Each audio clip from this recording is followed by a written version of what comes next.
Hi, and welcome back to the English Talk community. I'm Julia, and I'm so glad you're here with me today. If this is your first time listening, welcome to the community. This is a space where we learn, grow, and support each other in the journey of learning English.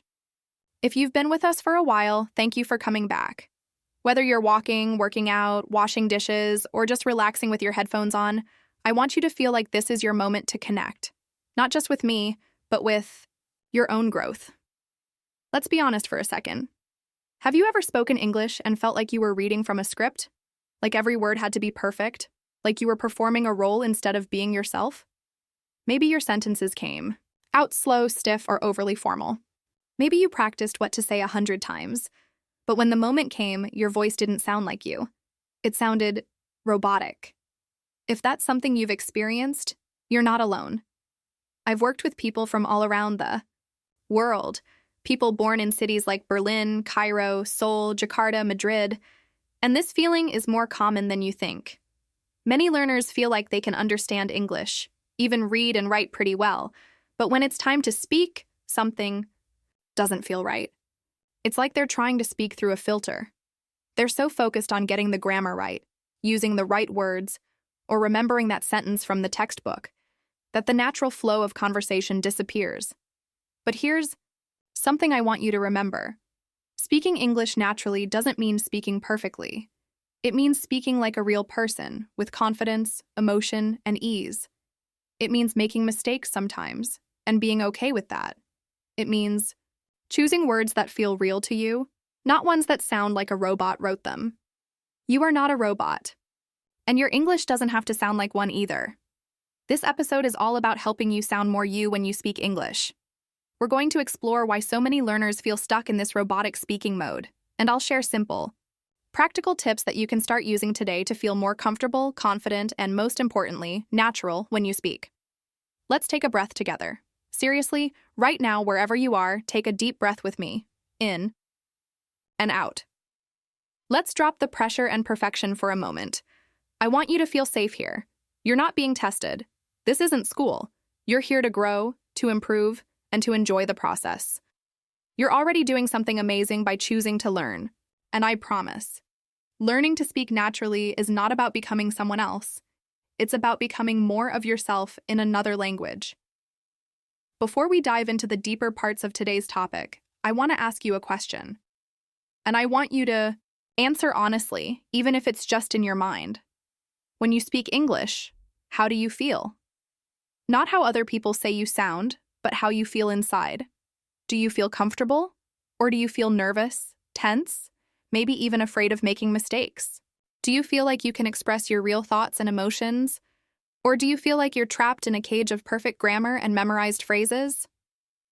I ask because your answer matters, and your experience is valid.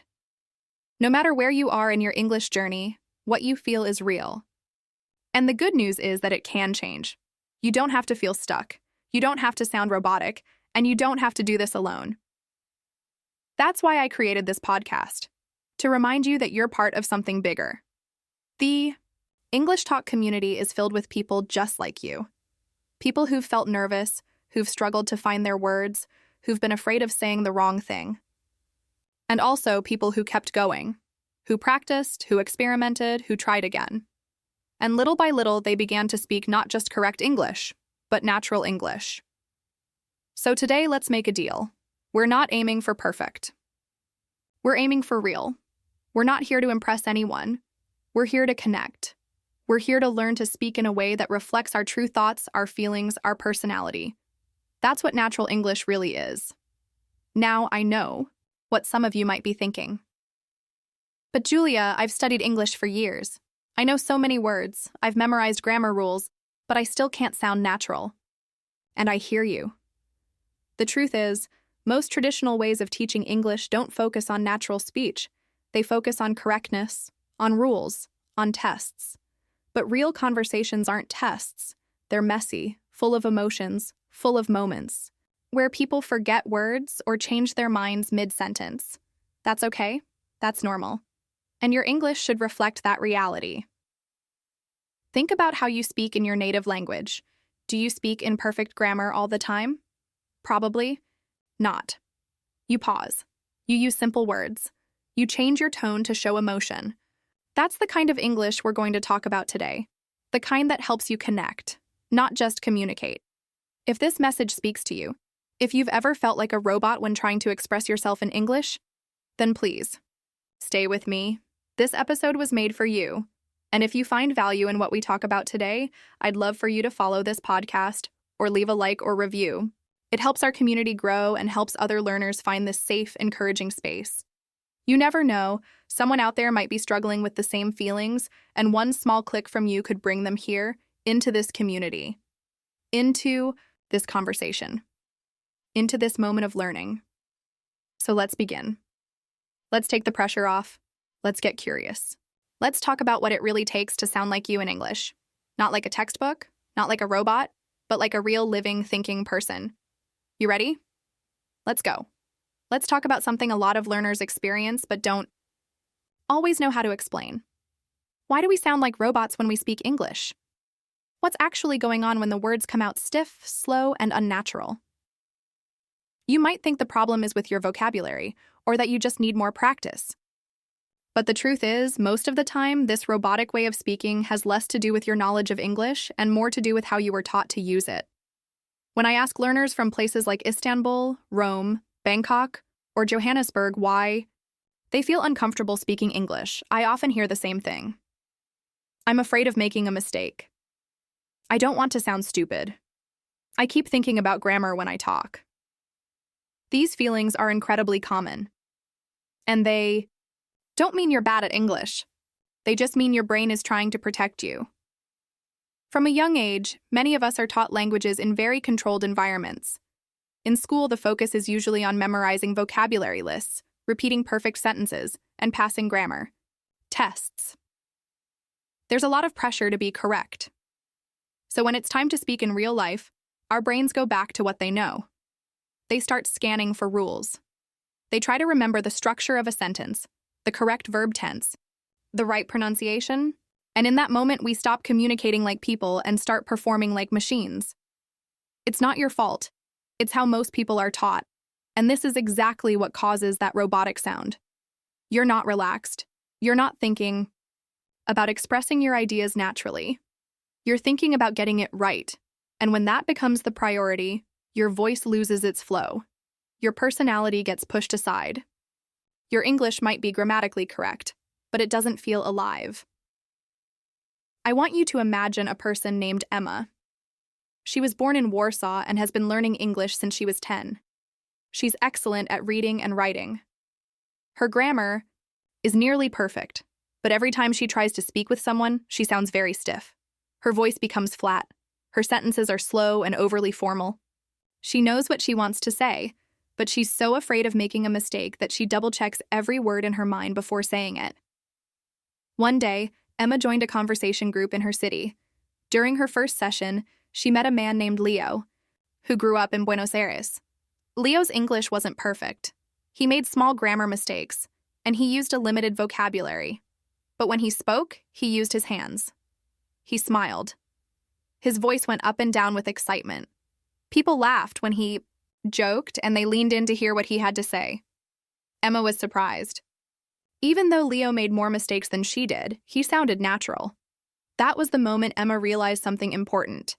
People don't connect with grammar. They connect with energy, rhythm, emotion. It wasn't about being perfect. It was about being present in the conversation, and that's a lesson I want you to take with you today.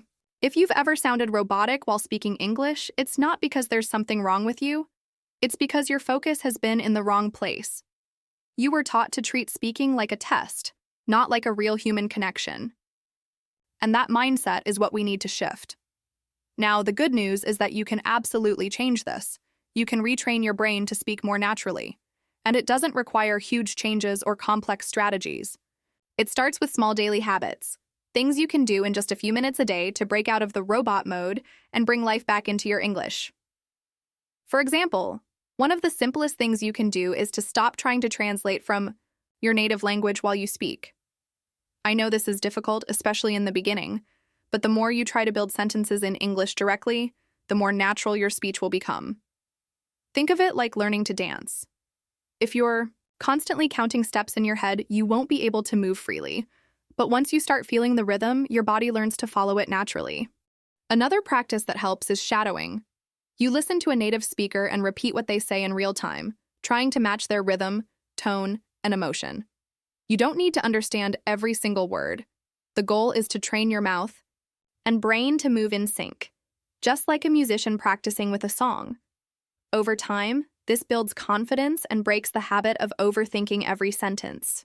It also helps to record yourself speaking. I know that sounds uncomfortable, but it's one of the best ways to hear how you sound and make small adjustments. You might notice that your tone is too flat, or your pacing is too slow. Once you hear it, you can start to experiment. Add emotion, vary your speed, use pauses to sound more expressive. And let's not forget the role of mindset. If you constantly tell yourself, "I'm not good at speaking," or "I sound stupid," your brain will treat speaking English like a dangerous activity. But if you change your internal voice to something more supportive, like "I'm learning" or "it's okay to sound different," you'll give yourself permission to improve without pressure. I once worked with a learner named Nico from Mawa, Athens.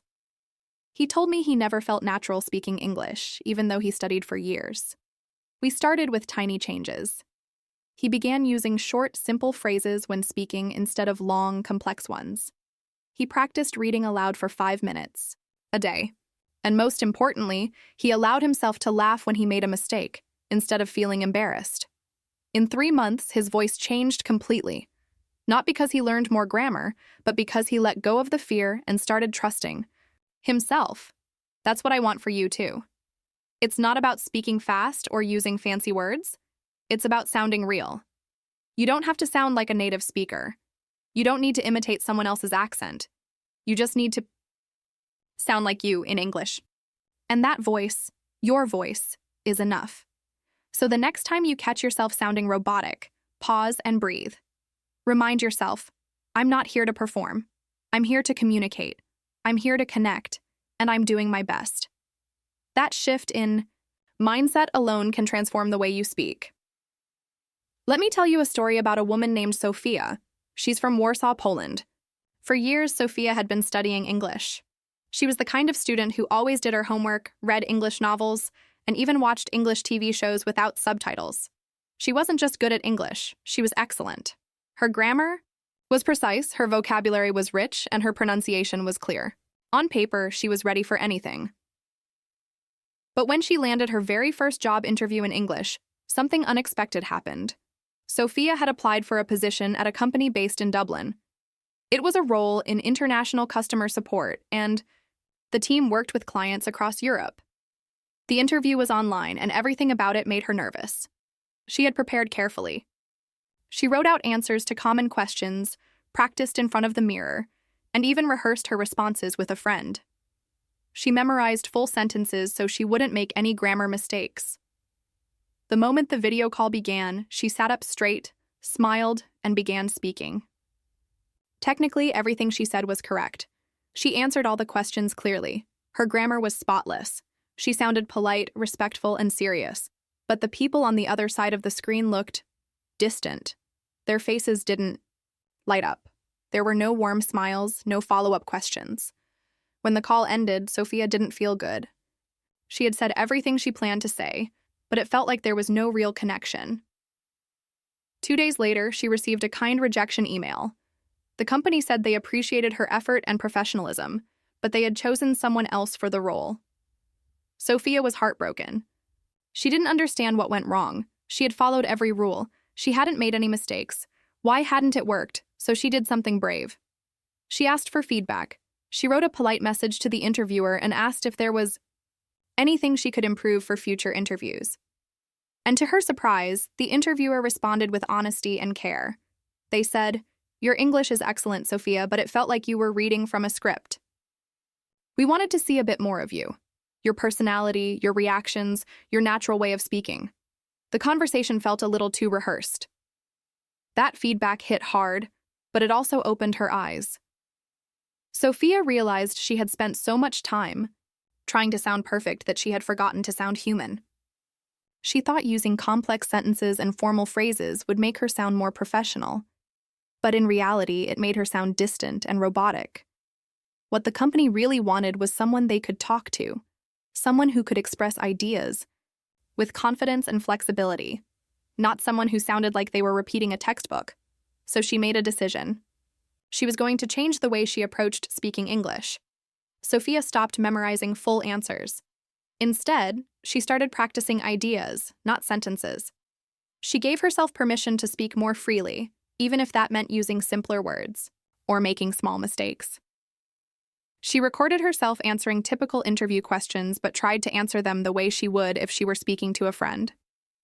She focused on using phrases that came naturally to her, like, "That's a good question," or "What I've learned from that experience is."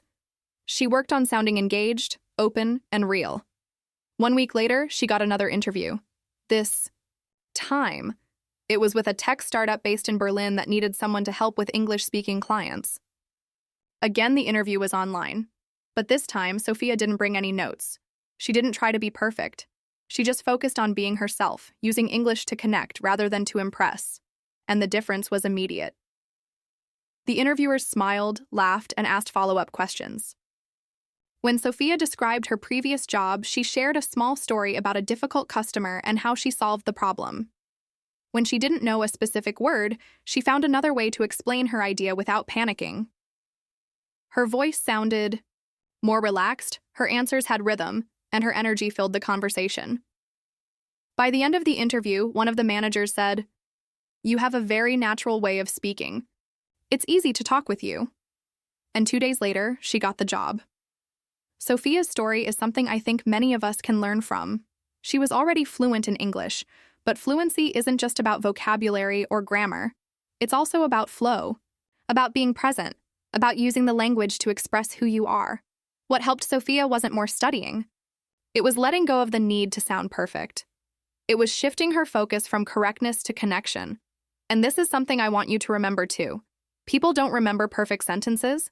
They remember you, your energy, your tone, your willingness to speak honestly and with confidence. Sophia told me later that she still uses simple phrases in her new job, but now she uses them proudly. She no longer hides behind rehearsed lines. She says things like, "I'm not sure, but I can find out," or "Let me explain it another way." And her team appreciates her clarity and confidence. You don't need to use advanced words to make an impact. You just need to be real. That's what sounding natural is all about. If you've ever felt pressured to memorize full answers or use fancy English to sound more professional, I hope Sophia's story helps you rethink that approach. The goal is not to impress with complexity. It's to communicate with confidence. And often, the simplest words are the most powerful ones. Keep that in mind the next time you prepare for a conversation or an interview. Practice speaking naturally, use phrases that feel comfortable to you, and remember that what really matters is not the perfection of your grammar, but the clarity and warmth of your message. One of the most common things I hear from English learners around the world is this: "I want to speak like a native, but I don't know enough advanced words." And every time I hear that, I gently stop them and say, "That's not what makes your English sound natural." Let's be honest. Somewhere along the way, many of us were taught that speaking English well means using big words, complex grammar, and long sentences. Maybe you've even avoided saying something simple because it felt too basic. But let me tell you something important today. Simple language is powerful. It's how real people speak. It's how fluent speakers express themselves every day, even in professional settings. I want you to think about the last time you heard someone speak in English and you felt connected to what they were saying. Was it because they used rare or difficult vocabulary? Or was it because they were clear, direct, and confident? Most of the time, the answer is the second one. Now let's look at some real examples. Imagine you're in a meeting and you want to say this: "I am of the opinion that we should reconsider our current approach." That sounds very formal, right? It's correct, yes, but it's also a little heavy. Now let's simplify that. "I think we should try something different." Do you see the difference? It says the same thing. But the second version feels more human, more natural, more like something you would actually say in a conversation. Let me give you another one. You might hear someone say, Should you require any further assistance, do not hesitate to reach out. It's professional, sure, but how do people really say that in everyday English? They say, let me know if you need help. Short, clear, friendly, and still polite. Simple doesn't mean childish. Simple means efficient. It means you're focused on the message, not on showing off your vocabulary. In fact, some of the most fluent English speakers I know, people who've spoken English all their lives, prefer to keep things short and easy to understand. Why? Because it saves time, it builds trust, and it feels real. I remember working with a student named Takashi from Tokyo. He worked in finance and his English was strong, but his sentences were always full of formal structures.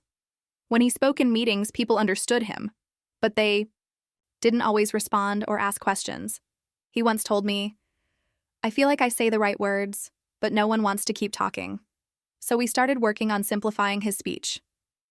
Instead of saying, it is imperative that we conclude this task within the designated timeline, he learned to say, we need to finish this on time.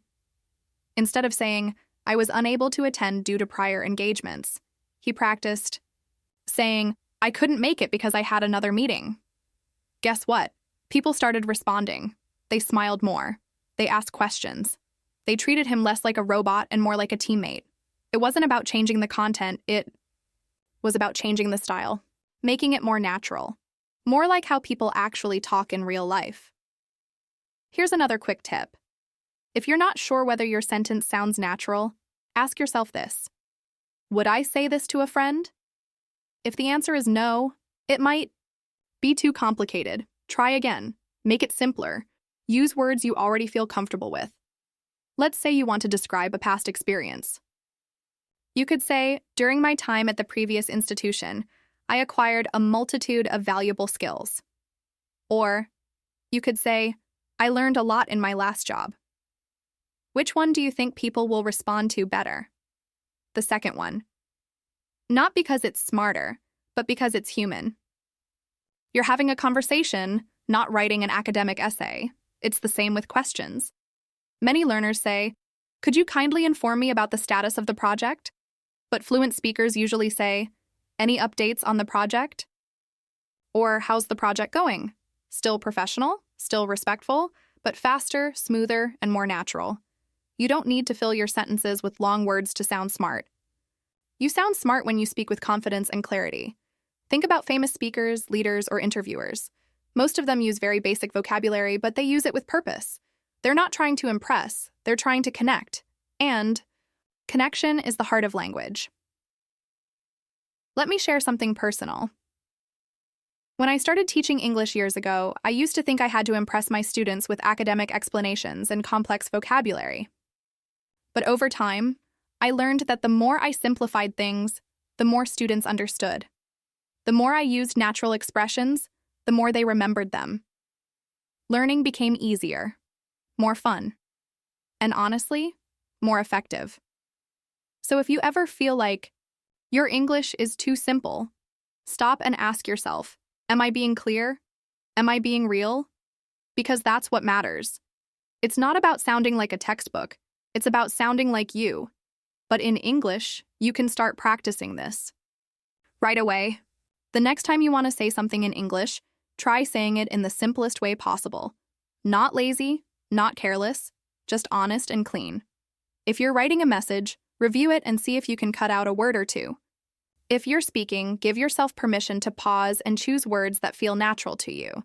This is how fluency begins, not with perfect grammar or rare words, but with real communication. Let go of the pressure to be impressive. Be expressive. Instead. Because the truth is, the more naturally you speak, the more people will want to listen.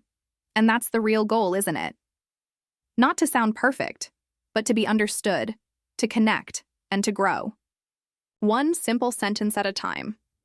One of the most powerful tools you can use to sound more natural in English is something very simple.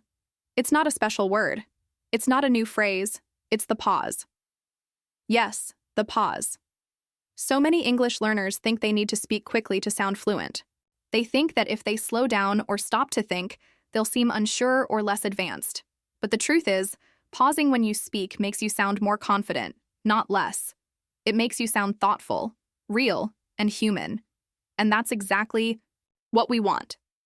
Let me explain. When native speakers talk, they pause all the time. They pause when they're thinking. They pause when they want to emphasize something. They pause to breathe. These pauses are not mistakes. They are part of the rhythm of natural speech. And when you learn to use them, your English suddenly becomes much more alive, more relaxed, and more believable. But many learners are afraid of silence. I understand that. Maybe you've felt this pressure before. When you're speaking in English and your mind goes blank for a second, you panic. You try to fill every moment with words, even if those words don't help. You rush. You talk fast. You stop breathing. You sound like you're reading from a script. And in the end, your message gets lost. Now imagine the opposite. Imagine you take a second to breathe. You let your words land. You give your listener time to follow your ideas.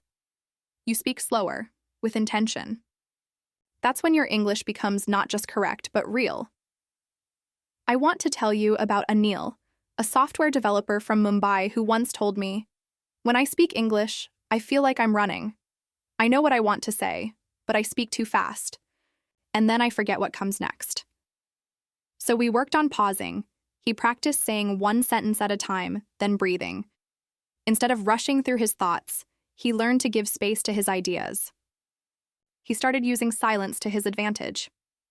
After a few weeks, he gave a short presentation at work. And do you know what his manager said? "You sounded more confident today." That was all the feedback he needed. Anil didn't learn new vocabulary. He didn't memorize long phrases. He just started pausing. Let's try this together. Say this out loud. "I think we should try another way." You see what happened there? That short pause after "I think" gives the listener a moment to pay attention. It also gives you time to think. Now try this one.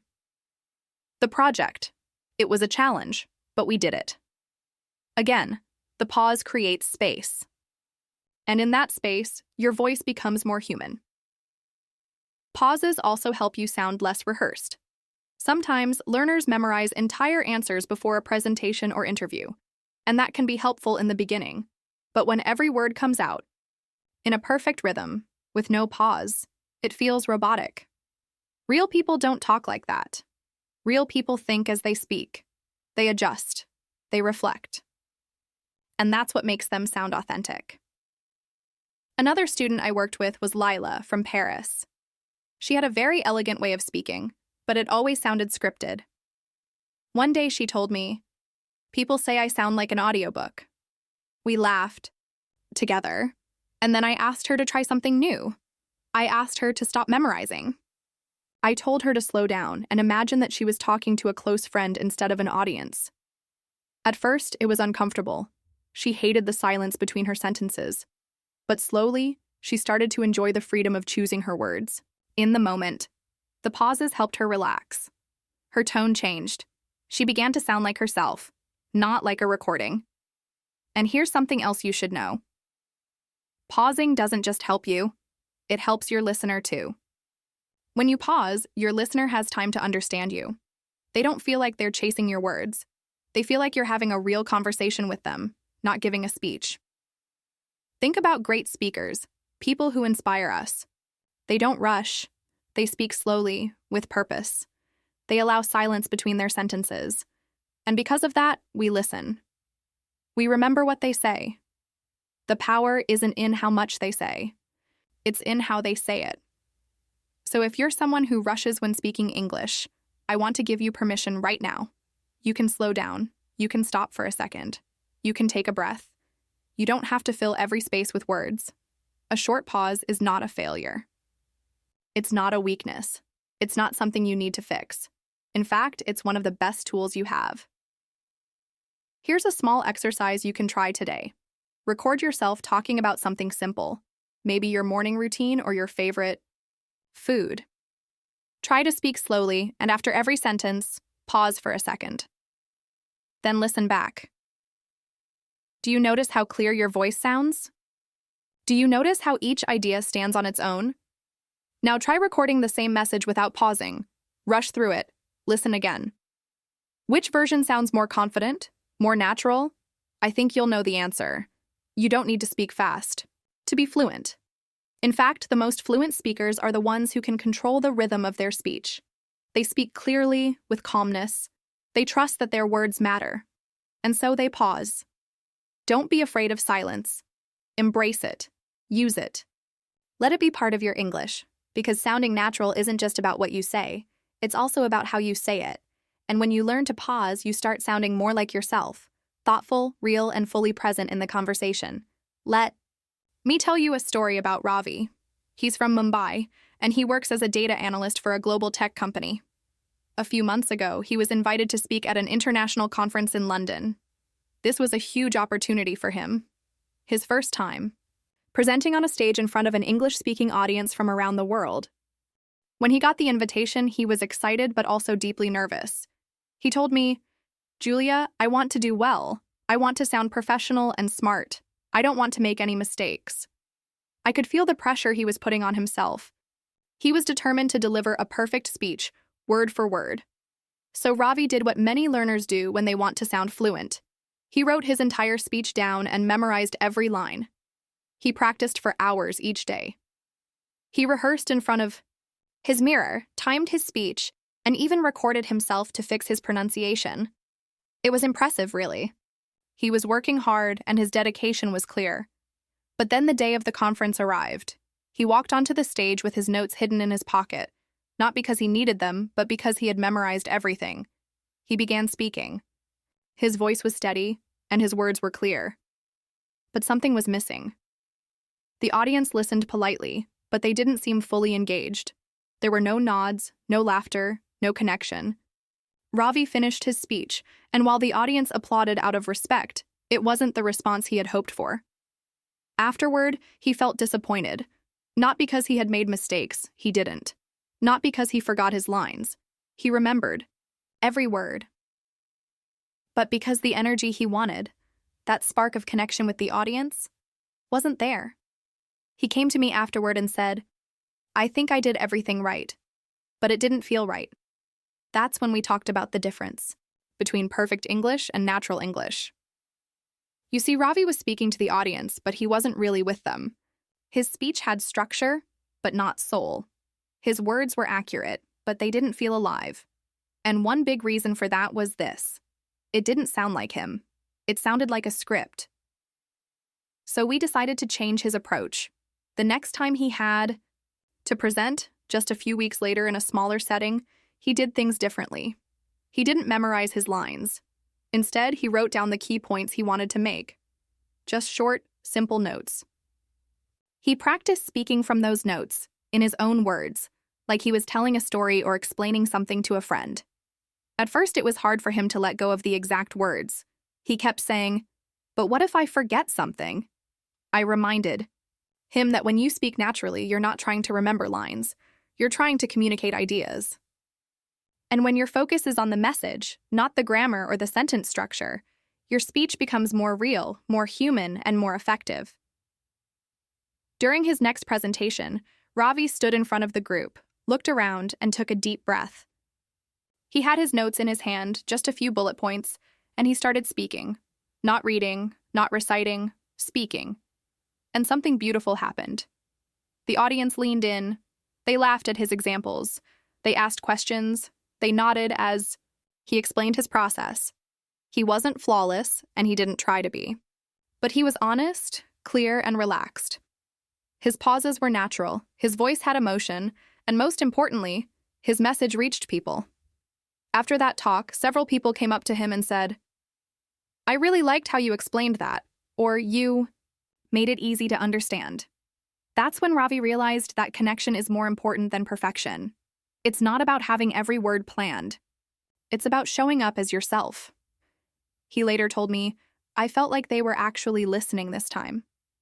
That simple shift, from memorizing to trusting himself, completely changed the way he communicates in English. He still prepares. Of course, he still makes notes. But now he sees those notes as a guide, not a script. And that gives him the freedom to be flexible, to adjust in the moment, and to speak like a real person, not a robot. This story is important because it shows Something many English learners don't hear enough. You don't need to sound perfect. You need to sound real. Real people make pauses. Real people forget words and find others. Real people speak with feeling, not with a perfect script. And that's what makes them believable. So if you've ever prepared for a presentation, an interview, or even a phone call, and felt the need to memorize everything, just know that you're not alone. Ravi felt the same, but he also learned that letting go of control can actually make you more powerful. It's okay to use notes. It's okay to plan what you want to say. But leave room for your voice. Leave space for the moment. Speak with the goal of being understood, not of being exact. And when you do that, your English becomes a tool for connection, not just a display of your grammar skills. The next time you have to speak in English, try Ravi's method. Instead of writing full sentences, write keywords. Think about your message, not just your vocabulary. Practice explaining your points in different ways. Let your ideas lead and let your words follow. This simple shift from memorizing to expressing can change everything. And if Ravi, who once couldn't imagine speaking without a script, could do it in front of an international audience, you can too. One of the most overlooked elements when learning to speak English naturally is intonation and rhythm. Many learners focus on vocabulary, grammar, and pronunciation of individual words, which are all important. But the way we say something, our tone, our ups and downs, our pauses, and emphasis plays a huge role in how natural and confident we sound. English has a melody. It's not a flat language, it moves, it rises and falls, and this melody helps. People understand not just what we're saying, but how we feel about it. It adds emotion, structure, and clarity to our speech. When your voice flows with the natural rhythm of English, your listener doesn't just hear your words, they feel your message. I often say that speaking English is not only about using the right words, but also about using the right music behind those words. Let me give you a simple example. Imagine saying the sentence, "I didn't say you stole the money." Now try saying it 7 different times, each time emphasizing a different word. I didn't say you stole the money. I didn't say you stole the money. I didn't say you stole the money. The meaning changes completely depending on where the stress goes. That's the power of intonation. Even when the words stay the same, the message can shift. When learners sound robotic, it's often because they're not using this melody. Their sentences are too flat, too even, every word sounds the same, and the result is that the listener has to work harder to understand what's important, what's a question, what's a statement, what's exciting, or what's serious. Without intonation, our voice lacks life. So how can you start using English intonation in a natural way, without sounding like you're pretending or overdoing it? First, listen. Start noticing how native speakers talk. You don't need to analyze every sound, but pay attention to the movement of their voice. Watch interviews, movies, podcasts. Choose one speaker whose voice you like and listen closely to how they speak, not just what they say. Do they raise their voice at the end of questions? Do they slow down at emotional parts? Do they stretch certain words to show excitement or surprise? Next, try shadowing. This is one of my favorite techniques. Pick a short audio clip, maybe 10 or 15 seconds. It could be from a movie, a TV show, or even this podcast. Play it, and as soon as it ends, try to repeat it exactly the same way, like an echo. Focus not just on the words, but on the music of the sentence. Match the rhythm, the highs and lows, the speed, the stress. You don't need to understand every single word to practice shadowing. The goal here is to train your ear and your mouth to move together. At first, it might feel strange. You might feel like you're exaggerating, but that's okay. Sometimes we have to go a little beyond our comfort zone to find the natural balance. Another simple trick is to record yourself. I know it can feel uncomfortable to hear your own voice, but it's such a powerful tool. Say a sentence out loud, record it, and then listen. Compare it with how a native speaker would say it. Are you stressing the same words? Are you rushing? Are you pausing naturally? Self-awareness is the first step to improvement. Now let's talk a bit about rhythm. English is a stress-timed language. That means certain words are stressed more than others. In most sentences, we naturally stress the content words, like nouns, main verbs, adjectives, and adverbs. Function words like is, the, at, in, and are usually said more quickly and lightly. For example, in the sentence, she wants to go to the store, we stress wants, go, and store. The other, words are softer and faster. This rhythm creates a beat, almost like music. If you only focus on each word individually, you'll miss this flow. But when you start thinking in phrases, thinking in groups of meaning, your speaking becomes more fluid and more natural. Let me share a little story here. I once worked with a student from Vienna named Lucas. He had excellent grammar and a strong vocabulary, but he felt that people often didn't understand him, especially when he was tired or speaking quickly. When I listened to him, I realized that his rhythm was very flat. Every word had equal weight. He spoke like a machine. So we worked together on two things: phrase rhythm and word stress. I gave him short scripts to practice where he would mark the stressed words. We practiced clapping to the beat of a sentence. We even used music. He would tap along with English songs to feel the natural timing of phrases. After a few weeks, his speech began to change. His sentences became more expressive, more alive. He told me, "Julia, I feel like now I'm saying things, not just speaking them." That was such a powerful moment because he finally felt connected to the way the language works. You don't need a musical background to master English rhythm. You just need to pay attention to how English sounds when it's spoken naturally. Start with short phrases. Use your hands to tap the stressed words. Say the same sentence slowly, then a little faster. Break long sentences into natural chunks. And most importantly, practice with your ears first. Listening is the foundation of good speaking. Many learners worry that they'll never sound like a native speaker. But that's not the goal. The goal is to sound like yourself, speaking English in a way that feels natural and confident. Using intonation and rhythm doesn't mean changing who you are. It means bringing more life to your message, more meaning to your words. And here's a little secret. Native speakers are not listening for perfect grammar. They're listening for energy, for connection, for clarity. If your voice rises at the end of a question, they understand it's a question, even if you make a small mistake. If you stress the right word, they catch your meaning, even if your pronunciation isn't perfect. Rhythm and intonation help your listener follow you, even when everything else isn't perfect. So give yourself permission to sound more musical. Play with your voice. Let it rise and fall. Let your words dance a little. It may feel awkward at first, but with practice, it becomes part of how you speak. And the result? You'll sound more natural, more confident, and more connected with every conversation you have. One of the most effective and practical techniques to improve your spoken English and sound more natural is a combination of 3 simple actions: listen, repeat, and shadow. These steps might sound basic, but when you apply them the right way and stay consistent, they can completely transform the way you speak. Let me start by explaining why this method works so well. When we learn a language, especially in a classroom setting, we often learn it visually.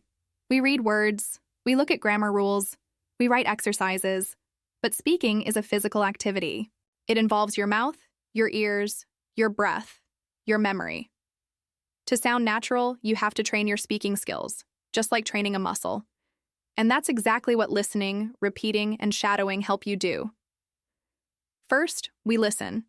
This is where everything begins. But not just passive listening, active listening. When you hear a native speaker say something, don't just focus on the meaning. Pay attention to how they say it. Notice the rhythm, the pauses, the melody, the stress. Are they speaking quickly or slowly? Do they raise their voice at the end? Are they using contractions? This kind of focused listening is the foundation of speaking naturally. Next comes repeat. This step is where you get involved. After listening to a short sentence or phrase, you repeat it. But not just the words. You try to copy the music of the sentence. Say it out loud, not in your head. Try to match the tone, the rhythm, and the energy. Don't worry about getting it perfect the first time. The goal is to start building the connection between your ear and your mouth. Now let's talk about shadowing. Shadowing means repeating something while you hear it. You don't wait until the end of the sentence. You start speaking at almost the same time as the speaker, just a second behind. It's like being their shadow. This technique is used by actors, interpreters, and language learners who want to train their mouth to move more fluently. When you shadow someone, you're not thinking about grammar or translation. You're simply copying their speech in real time, training your brain and muscles to move together. I know shadowing can feel difficult at first. You might feel like you're always a little behind or that you can't keep up. That's completely normal. Start with short clips. 5 to 10 seconds is enough. You can use scenes from your favorite series, movie dialogues, podcast episodes, or even TED Talks. Pick one speaker, one voice. Repeat the clip several times. First listen, then repeat slowly, and then shadow. Let me give you an example of how this works in daily life, even if you're short on time. Imagine you're making coffee in the morning. You have 5 minutes. Instead of scrolling on your phone or checking the news, open a video or podcast with a short conversation. Listen to a small part. Repeat it. Shadow it once or twice. You've just done a powerful speaking exercise before your day even begins. Or maybe you're commuting to work. You don't need to speak out loud if you're on a crowded train, but you can listen actively. You can whisper the sentences or say them in your mind while moving your lips. Then, when you get home, repeat them out loud. The key is to connect listening with speaking as often as you can. A learner I worked with, named Yuki from Tokyo, used this method during her lunch breaks. She only had 10 minutes, so she chose short YouTube interviews with subtitles in English. First, she listened and read the subtitles once. Then she muted the video and repeated the sentences. Finally, she played it again and shadowed the speaker. After a few weeks, her confidence grew. She told me that even her coworkers noticed she was speaking more fluently in meetings. Another student, named Leandro from Buenos Aires, used movie trailers. He loved cinema and chose scenes from films he already knew. He would pause after each sentence, repeat it, then play the whole scene and try to shadow the actor. It became a fun habit, not a boring task. That's what makes this method so powerful. It can fit into your life in ways that feel natural. Here's a simple way to structure your practice. Choose a short audio or video clip. 10 to 30 seconds is ideal. Listen carefully once without repeating. Listen again and repeat each sentence out loud. Play the clip again and try to shadow the speaker 1 second behind. Repeat the whole process 2 or 3 times. It doesn't need to be perfect. The idea is to train your brain to hear English the way it is spoken, and then connect that sound with your own speech. Over time, your pronunciation improves, your rhythm becomes more natural, and you stop translating in your head. What's really exciting about shadowing is that it helps you think in English. Because you're not focusing on the translation, your brain starts to absorb full chunks of language. Like, I'm not sure. That sounds good. What do you mean? And you can say them without thinking about grammar. You're learning the feel of the language, not just the rules. Some learners tell me they're afraid of sounding silly when shadowing, especially when alone. But remember, this is your private practice time. You don't need an audience. And the more you do it, the more natural it feels. Eventually, when you speak in real conversations, these phrases come out easily, without effort. I want you to try this method today. Don't wait for the perfect time or the perfect video. Choose something simple, maybe a short clip from this podcast. Listen to a sentence, repeat it, then shadow it. Do this for 5 minutes and you'll already feel the difference. You'll feel your mouth getting used to the flow of English. You'll notice your voice getting more confident. And little by little, your English will stop sounding like a script and start sounding like a real conversation. It's not about speed. It's not about being perfect. It's about being consistent, curious, and committed to sounding more like you, comfortable and clear in English. And this method helps you get there, one sentence at a time. Let me tell you about Amina. She's from Casablanca, Morocco, and works as a customer service coordinator at a tech company that recently started doing business with clients in the UK and Canada. When we first connected, she told me she felt nervous every time she had to speak English during team calls or answer an email. She said, "I understand everything, but when it's my turn to speak, I freeze. I don't sound like myself, I sound like a machine. I hear this all the time." Amina's problem wasn't vocabulary or grammar. She knew the words. She could form sentences. But her confidence was low and her speech felt unnatural. She hesitated a lot, overthought every sentence, and tried too hard to sound correct. And the more she tried to be perfect, the more robotic she sounded. What helped her break through this block wasn't a language course or a grammar book. It was her favorite show. Amina loved a British drama series she watched every night. At first, it was just entertainment. But one day, she paused the show in the middle of a conversation between characters and realized something. This is how people actually speak. This is how I want to sound. That small realization changed everything. She decided to turn her favorite show into her personal English coach. Every evening, she'd watch one short scene, no more than 5 minutes, and repeat the dialogue out loud. Not just reading the subtitles, but saying the lines with the same tone, rhythm, and energy as the actors. She wasn't focused on understanding every word or analyzing grammar. Her goal was to feel how the language flowed. She was listening, repeating, and shadowing, just like we talked about earlier. But now it came from something she genuinely enjoyed. At first, she felt silly. She told me she would check if the window was open to make sure her neighbors couldn't hear her talking to the TV. But slowly, something amazing happened. The words became easier to say. The expressions started to feel familiar. She even began to anticipate what the characters would say. And in her daily meetings, the phrases she practiced would come back to her naturally, without effort, without fear. Amina developed a routine that was simple but powerful. Every night, she'd watch one scene. Then she'd go back and replay it sentence by sentence. She'd say each line out loud, copy the tone, pause when the actors paused, and even try to imitate their emotions. It felt like acting, but it was really language practice in disguise. And it was working. After just a few weeks, her coworkers started noticing.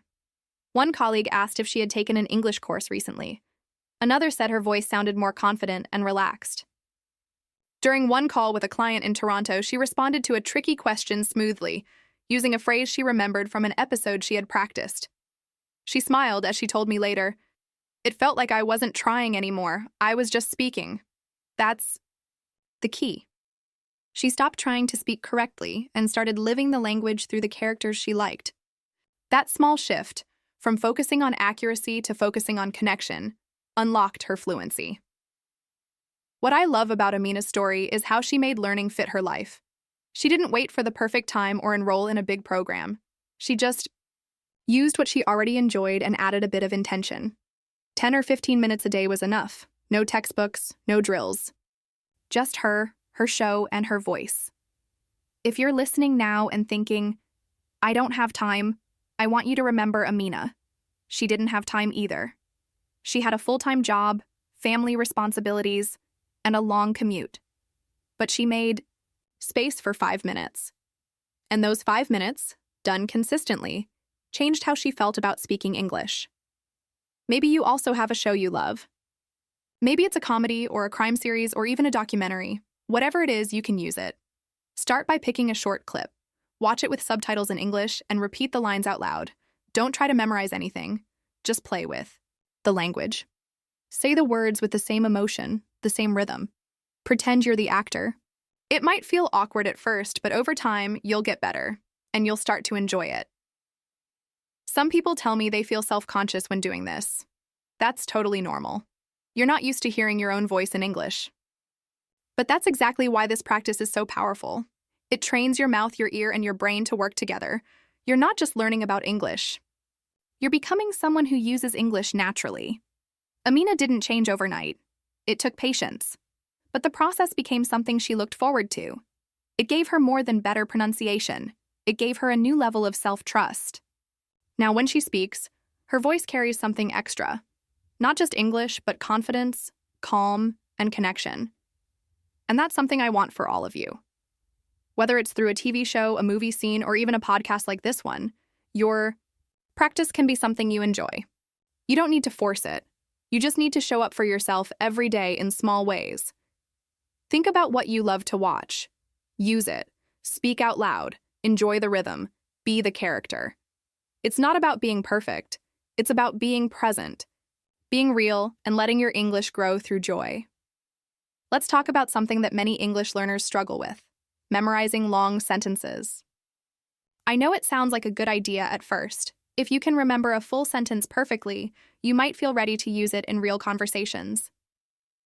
But here's the truth I want you to hear. Memorizing long sentences often works against you when your goal is to speak English naturally.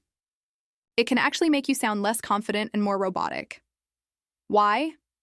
Because when you memorize a long sentence, your brain is focused on remembering every single word in the right order. You end up worrying about not forgetting the exact sentence, rather than thinking about what you want to say. And when the conversation moves in a different direction or you want to say something slightly different, you might freeze or get stuck. It's like having a script, but no ability to improvise. Real communication isn't about repeating perfect sentences. It's about expressing your ideas clearly and flexibly. Instead of memorizing whole sentences, I encourage you to focus on learning useful patterns and structures. Patterns are like building blocks. Once you know them, you can create many different sentences by changing just a few words. This gives you freedom and helps you sound more natural. You're not limited to a fixed script. You can adapt and respond in the moment.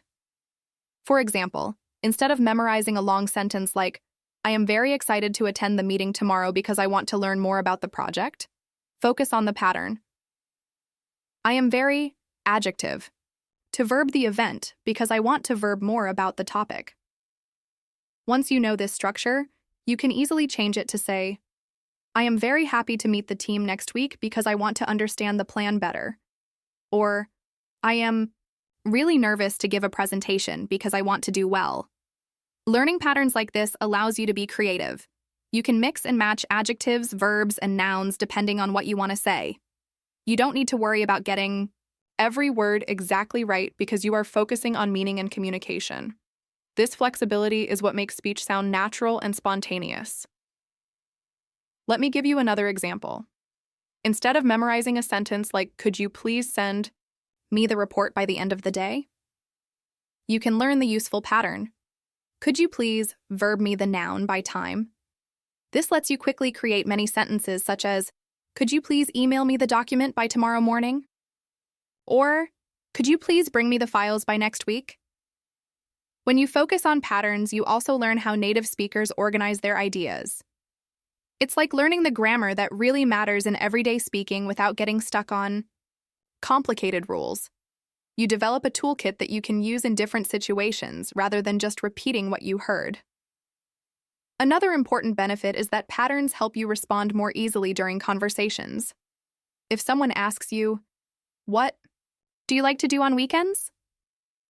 And you have learned the pattern, I like to verb noun on weekends. You can quickly say, I like to read books on weekends, or I like to go hiking on weekends, without hesitation. This makes your speech flow better and gives you confidence. Sometimes learners try to memorize long dialogues or answers to common questions. I want to tell you that it's more helpful to practice short chunks of language and patterns that you can combine. Think about it like playing with Lego blocks. Each pattern is a block that you can put together to build many different sentences. Here's a simple exercise you can try. Choose a pattern you want to practice, like, I want to verb noun. Write down 5 verbs and 5 nouns that fit, then make sentences. For example, I want to watch a movie. I want to eat dinner. I want to learn English, and so on. Practice saying these aloud. This will help you get used to the structure and improve your fluency. It's also important to remember that when you speak, people care more about what you mean than whether every word is perfect. Don't be afraid to make small mistakes if your message is clear. Using simple, flexible patterns will help you say what you want without getting stuck trying to recall exact sentences you memorized. This approach is very freeing because it encourages you to experiment with language. You can try new words, switch adjectives, and change verbs to fit your situation. Over time, you'll build a mental library of useful patterns that feel natural and easy to use. If you're still tempted to memorize long sentences, try to break those sentences down into smaller parts. Identify the key patterns inside them. Focus your practice on those parts rather than the whole thing. This will make your speaking more adaptable and less stressful. I've seen many learners get stuck because they thought memorizing sentences was the only way to speak better. But when they started focusing on patterns, their confidence grew quickly. They could join conversations more easily, express themselves with their own words, and sound more like themselves. Remember, language is about connection, not perfection. When you learn patterns, you're learning the tools to build your own sentences that reflect who you are. You're learning to communicate naturally, like a native speaker would, not like a robot reciting lines. So, if you want to speak English more naturally, start paying attention to patterns around you. When you listen to podcasts, shows, or conversations, try to pick out useful phrases and break them into smaller chunks. Practice these chunks until they feel comfortable, then combine them in your own way.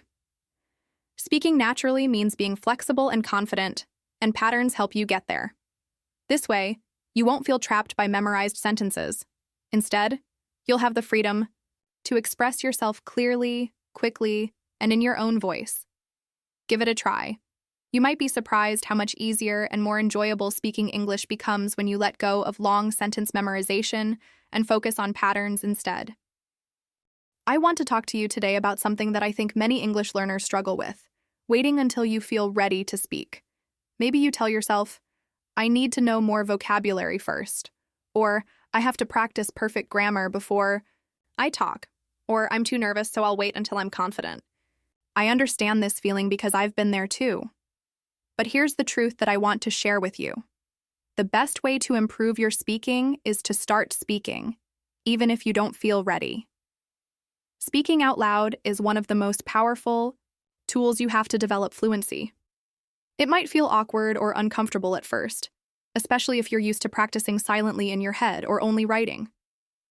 But when you say words and sentences out loud, you train your mouth, your tongue, your brain, and your ears to work together.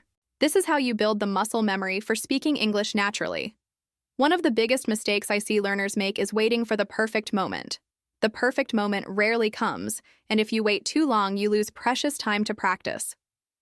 Imagine if you decided to wait to practice until you could speak perfectly without mistakes. That day would never arrive because learning a language is a process full of mistakes and corrections. The sooner you start speaking, the faster you'll improve.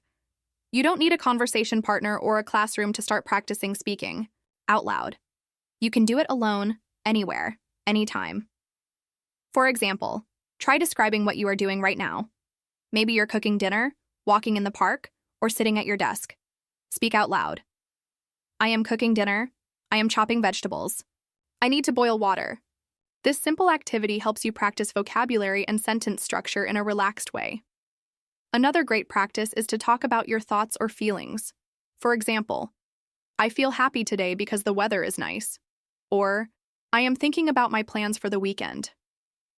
This kind of practice lets you connect English with your daily life, making it more natural and meaningful. If you want to get more creative, try narrating your daily routine out loud. For instance, when you get dressed in the morning, say the words as you do things. I put on my shirt, I brush my teeth, I pack my bag. This might feel silly at first, but it's very effective. It's like training your brain and mouth to work together so you can speak without hesitation later in real conversations. One tip I always share is to create a small daily habit of speaking out loud. It can be just 5 minutes every day. 5 minutes might sound short, but consistent practice over time is what really matters. 5 minutes a day adds up to many hours in a month, and that is how you develop confidence and fluency gradually. Also, speaking out loud helps you notice your pronunciation and rhythm. When you hear your own voice, you can identify areas to improve. Maybe you realize some words are difficult to say, or your intonation sounds flat. This awareness is essential because it guides you to practice better and more focused. Sometimes, I suggest recording yourself while speaking. Listen back and see how you sound. Don't judge yourself too harshly. Remember, this is a learning process, and your goal is progress, not perfection. You will be surprised how much you improve just by listening to yourself regularly. I want to share a story about a friend named Anya from Berlin. She was shy about speaking English because she was afraid of making mistakes. One day, she decided to start describing her day out loud to herself at home. She would say simple sentences like, I am reading a book, or I am cleaning my room. After a few weeks, she noticed that speaking felt easier, and she became more confident to talk with others. She didn't wait for a conversation partner or a perfect sentence. She just spoke whenever she could. That small change made a big difference. Yipu. Can also use speaking out loud to prepare for real-life conversations. If you know you will talk with someone about a specific topic, practice some key sentences related to that topic. For example, if you have a meeting or a class, practice saying your ideas or questions out loud beforehand. This will help reduce nervousness and improve your fluency when the time comes. Another helpful practice is to talk to yourself in English while doing simple tasks, like walking or waiting in line. Instead of thinking in your native language, try to describe your surroundings or your plans in English. For example, I am walking to the store. I will buy some fruits and vegetables. This trains your mind to switch to English more quickly and naturally. One important thing to remember is that mistakes are part of the process. Don't let the fear of mistakes stop you from speaking. Every mistake is a learning opportunity. When you practice speaking out loud, you learn what works and what needs improvement. This continuous feedback helps you grow as a speaker. Many learners tell me they are afraid to speak because they think they need perfect grammar or pronunciation first. I always say, don't wait for perfection. Speak with what you know now. Use simple words and sentences. Focus on communication, not perfection. Over time, your grammar and pronunciation will improve naturally with practice. If you're worried about sounding silly or nervous, remember this. Everyone starts somewhere.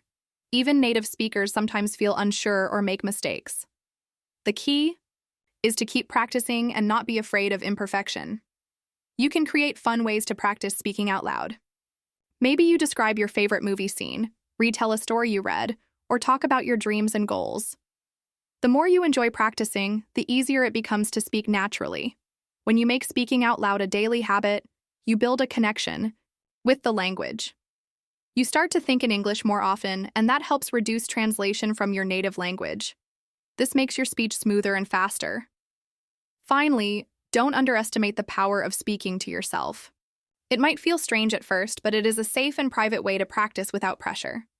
Use this time to experiment with new words, expressions, and sentence patterns. Try to speak as if you were talking to a friend. So I encourage you today, speak before you feel ready.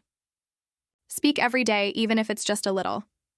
Use simple sentences, describe your world, and enjoy the process. You will see that fluency comes not from waiting, but from speaking out loud and practicing regularly.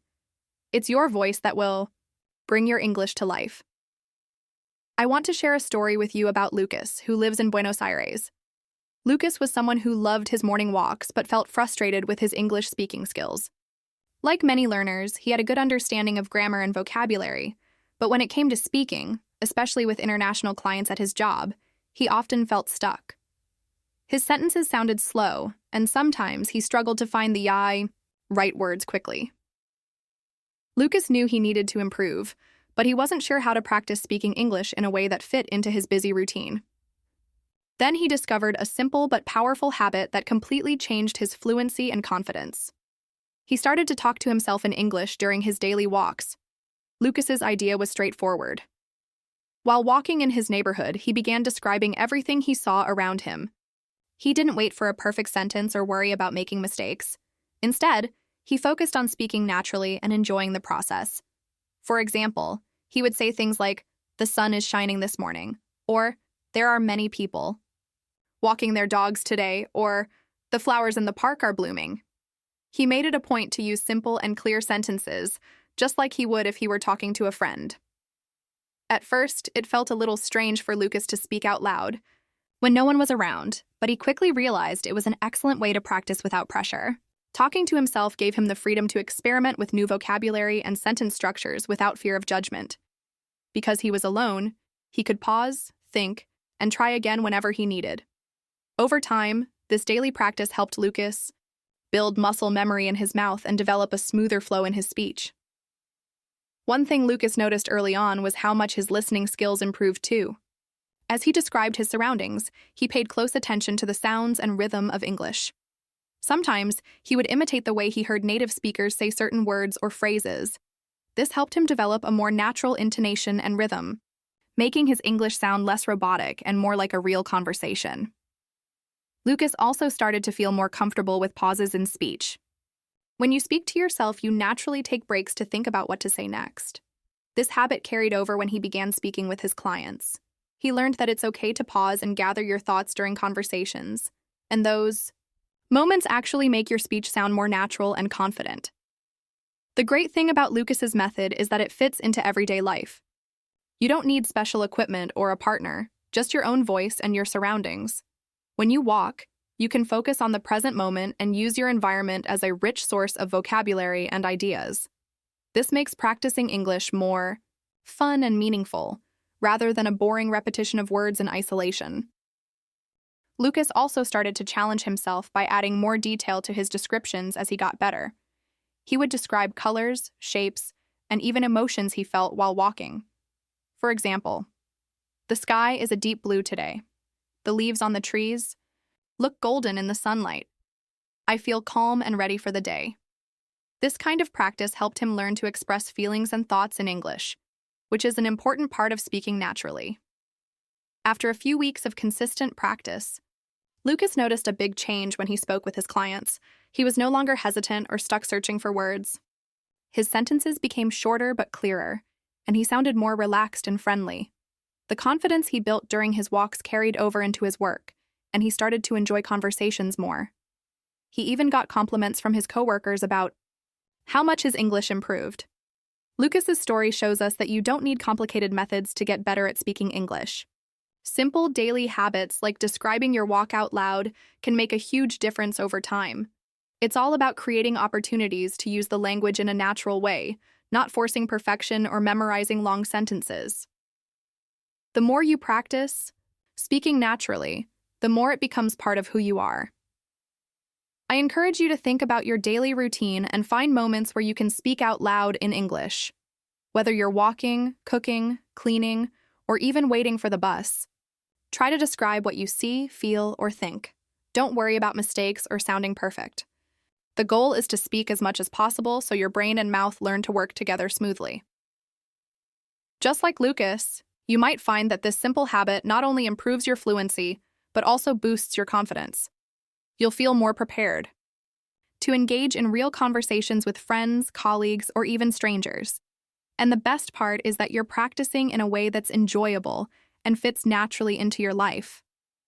Remember, speaking English naturally is not about complicated grammar or perfect pronunciation. It's about clear, simple communication and feeling comfortable with your own voice. When you practice regularly, even with small steps like Lucas's daily walk talks, you create a strong foundation for your English skills to grow. So, next time you go for a walk or have a few quiet moments during your day, try talking to yourself in English. Describe what you see, share your thoughts, and have fun with it. Over time, you'll notice your speaking becoming more fluid, natural, and confident. This is how you move from sounding like a robot to speaking English with real life and energy. Want to talk with you today about something that many learners of English struggle with: making mistakes. It's something that can feel really uncomfortable. And I know that fear of mistakes often holds people back from speaking freely. But here's the truth. Mistakes are not only normal, they are essential for learning. Nobody becomes fluent without making mistakes along the way. In fact, I believe that the sooner you start embracing mistakes, the faster you will improve and sound more natural in English. When I started learning English myself, I remember how much I feared making mistakes. I wanted everything to be perfect: the grammar, the pronunciation, the vocabulary. If I made a mistake, I would freeze or get embarrassed, and that stopped me from speaking as much as I wanted. But then I realized something important. Fluent speakers don't speak perfectly all the time. Even native speakers make mistakes, especially when they are tired, nervous, or in new situations. What matters most is not perfection, but being able to communicate your ideas clearly and confidently. I see this with so many learners around the world. They get stuck trying to remember every grammar rule or pronouncing every word exactly right, and this effort to be perfect actually makes their speech sound unnatural and robotic. It's like they are translating in their head while they speak, which slows them down and adds pressure. But if you accept that mistakes will happen and allow yourself to speak anyway, you free yourself to communicate more naturally and enjoy the process of learning. Let me share with you why mistakes are actually good. When you make a mistake and then notice it or get feedback, your brain is actively learning and adjusting. This is how real progress happens. It's like a muscle that gets stronger when it is used and challenged. The more you practice speaking, the more you expose yourself to new words and sentence patterns, and the more comfortable you become with using them correctly over time. Another thing to keep in mind is that mistakes don't usually block understanding. Most of the time, when you make a small mistake, the person you are speaking to can still understand your message. What really matters is that your ideas come across clearly, and your listener can follow what you are saying. I always encourage learners to focus on clarity rather than perfection. If you get your message across, you are succeeding. In fact, some mistakes can even lead to interesting conversations. When someone notices something you said differently, they might ask you about it, which gives you a chance to explain or learn a new way of saying it. This kind of interaction is valuable because it helps you deepen your understanding and remember language better. So mistakes can open doors to real, meaningful communication. I also want you to remember that mistakes are not a reflection of your intelligence or ability. They are simply part of the learning process. Everyone goes through it. When you feel frustrated by a mistake, remind yourself that it is a step forward, not backward. You are practicing and growing every time you speak, even if it doesn't feel perfect. To help you embrace mistakes, here are some practical tips that I have seen work for many learners. First, try to change your mindset about mistakes. Instead of seeing them as failures, see them as opportunities to learn and improve. When you make a mistake, pause for a moment and think about how you could say it differently next time.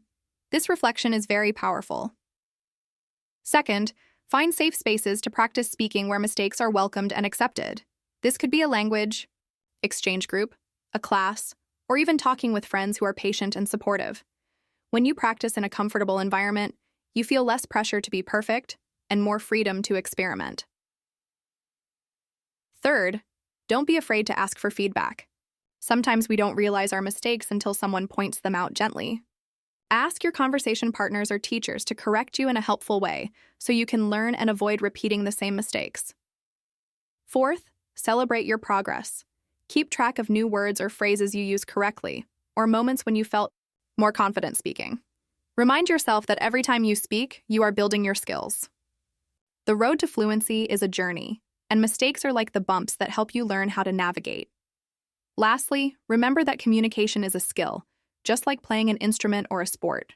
Nobody starts as an expert. It takes time, practice, and yes, making mistakes along the way. The difference between those who succeed and those who give up is often their attitude towards mistakes. If you welcome them as part of the process, you will keep moving forward. So, I invite you today to change how you see mistakes. When you speak English, give yourself permission to make errors. Don't hold back because of fear. Speak out loud. Try new words and phrases, and don't worry if it's not perfect. Your goal is to be understood and to enjoy the connection with others through language. If you ever feel like you messed up, just smile and keep going. Each mistake is a building block that helps you become a more natural and confident English speaker. Mistakes mean you are learning, and learning is success. Keep practicing, stay curious, and trust that with time and effort, you will sound less like a robot and more like yourself, a wonderful English speaker with your own unique voice. When it comes to learning English, one of the most important things I always tell my listeners is that practicing with real people is absolutely essential. You can use apps, watch videos, listen to podcasts, and do tons of exercises on your own, and all of that is incredibly valuable. But there is something unique and powerful about interacting with other human beings, whether they are fellow learners or native speakers, that no app or program can fully replace. Real conversations bring emotions, reactions, and spontaneity that help you develop the natural flow of English speaking. I know that it can feel intimidating or even uncomfortable at first to speak with others, especially when you are worried about making mistakes or not understanding everything. But this is exactly why practicing with real people is so important. It forces you to get out of your comfort zone and develop skills you can't gain by practicing alone. When you talk with someone face-to-face or even over video or voice calls, you get instant feedback through their reactions, smiles, questions, confusion, or encouragement. This helps you adjust your words, intonation, and pace naturally, which builds confidence and fluency. One great thing about today's world is that technology makes it easier than ever to find people to practice with, no matter where you live. You don't have to wait for a class or meetups in your city. You can connect with English learners and native speakers worldwide through online communities and language exchange platforms. For example, there are many websites and apps dedicated to language exchange where you can find conversation partners who want to learn your language in exchange for helping you with English. This way, you practice in a friendly, balanced environment where both people benefit and support each other. If you prefer something less formal, social media groups or forums can also be a great way to meet others who are learning English. Many of these groups organize live chat sessions, discussion threads, or informal hangouts where you can practice speaking and writing in English. Joining a community like this helps you feel connected and motivated because you see other learners working through similar challenges and celebrating their progress. If you are ready to practice with native speakers, try to find language partners who enjoy casual conversations and sharing their culture.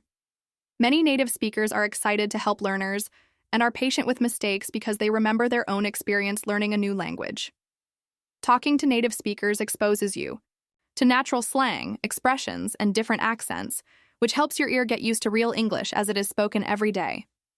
It's also fun to hear stories, jokes, and opinions from people who live in different parts of the world. Now, you might be thinking, what if I don't know where to start or how to find these people? That's perfectly normal, and I want to help you with simple ideas that anyone can try. First, consider language exchange websites like Tandem, HelloTalk, or Conversation Exchange. These platforms allow you to create a profile, specify your language goals, and find partners based on your interests and availability. Start by sending a friendly message introducing yourself and mentioning that you want to practice speaking. Most people are very welcoming and happy to chat. If you don't like apps, you can also look for online English conversation classes that offer group discussions or one-on-one sessions. Many of these classes are affordable or even free, and they provide structured practice with a teacher or facilitator who can guide you and give feedback. If you join a class, try to speak as much as possible, even if you make mistakes. Remember, the goal is communication, not perfection. Another option is to participate in online communities focused on your interests, such as cooking, music, sports, or travel, but in English. For example, you might join a cooking forum where people share recipes and chat in English, or a book club where you discuss stories with others. Talking about topics you enjoy makes the conversation flow more easily and feels less like study and more like fun. For those who feel nervous about live speaking, you can start small by chatting and writing, then gradually move to voice messages or video calls. You control the pace, and every step forward builds your confidence. Remember, every learner has to start somewhere, and progress happens little by little. If you prefer meeting people in person, keep an eye out for language cafes, meetup groups, or cultural events in your city where English is spoken. These places offer relaxed environments to practice English while making friends and learning about other cultures. It might feel scary at first, but you will be surprised how welcoming people are when they see you trying. One important thing to keep in mind is to be patient with yourself. Real conversations aren't always perfect. Sometimes you won't understand everything, or you might need to ask someone to repeat or explain. That's totally fine. These moments are learning opportunities and a chance to practice important skills like asking for clarification or paraphrasing. Real people conversations teach you how to handle unpredictability in language, which is exactly what makes you sound natural. Another benefit of practicing with real people is that it helps you build a routine and commitment. When you schedule regular chats or classes, you create a habit that motivates you to keep improving. This consistency is key to progress because fluency develops over time through repeated practice and exposure. Also, conversations with real people give you cultural insights that apps and books can't fully offer. Language is tied to culture, and understanding humor, customs, or ways of expressing feelings helps you connect better with others and speak more naturally.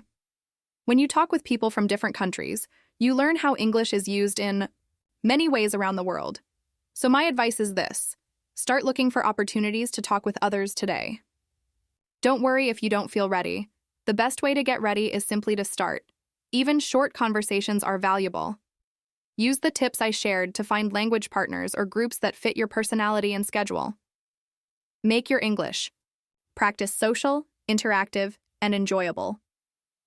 When you practice with real people, you step out of the robotic way of speaking and into the rich, dynamic world of natural English. You learn how to listen, respond, and express yourself just like native speakers do. You build confidence not just in your words, but in your ability to connect and share your thoughts with others. I hope this encourages you to take that step. Find your conversation partners and enjoy real English conversations. The more you do it, the more natural and fluent you will become. Remember, you're not alone on this journey. We are all here learning together, and I'm excited to hear about your progress in the future. I want to take a moment to share some final thoughts with you, something that's really close to my heart when it comes to learning English. One thing I always remind myself, and I want you to remember it too, is that sounding natural in English is not a magic trick or something only a few special people can achieve. It is something you can develop step by step, day by day. The natural way of speaking comes from practice, patience, and a willingness to keep moving forward, even when it feels difficult or frustrating. When you listen to native speakers, their speech sounds smooth, effortless, and full of life. But the truth is, they didn't start out that way. Every fluent speaker you admire once had to learn, stumble, and improve bit by bit. They had to find their rhythm, their voice, and their way of expressing ideas without overthinking every word or sentence. The good news is that you can do exactly the same. You are on that journey right now, and every small effort you make pushes you closer to speaking English naturally. One thing I want you to reflect on is this. What is one small change you can start today to sound more natural?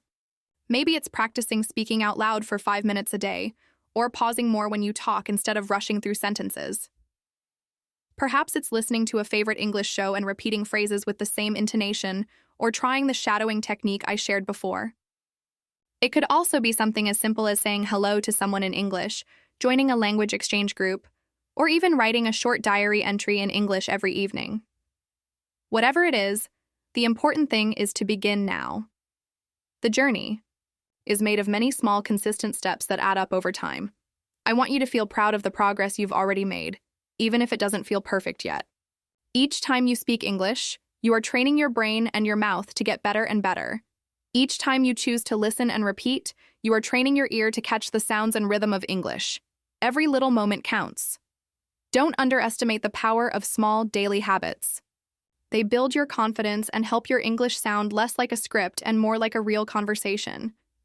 It's also important to be kind to yourself when mistakes happen. They are part of the natural learning process.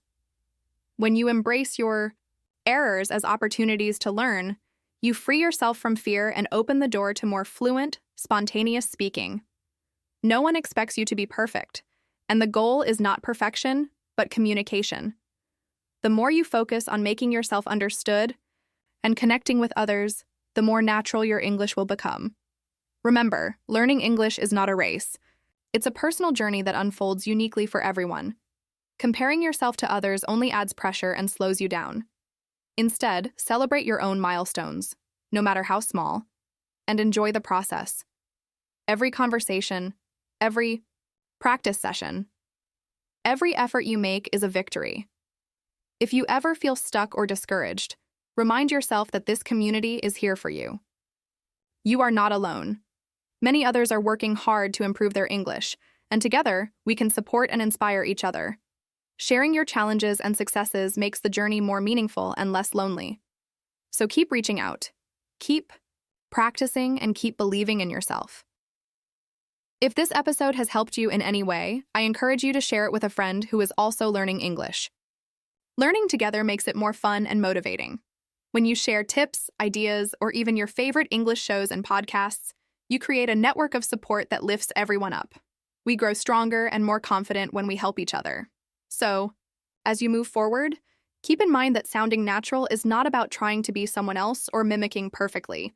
It's about finding your own voice, expressing your thoughts clearly, and connecting with others in English with confidence and ease. With time and practice, your English will become more relaxed, fluid, and truly yours. I'm so excited to continue this journey with you, exploring new ways to improve and enjoy English every day. Keep practicing, keep believing, and remember that you can sound natural too. You have what it takes, and I'm here cheering for you all the way.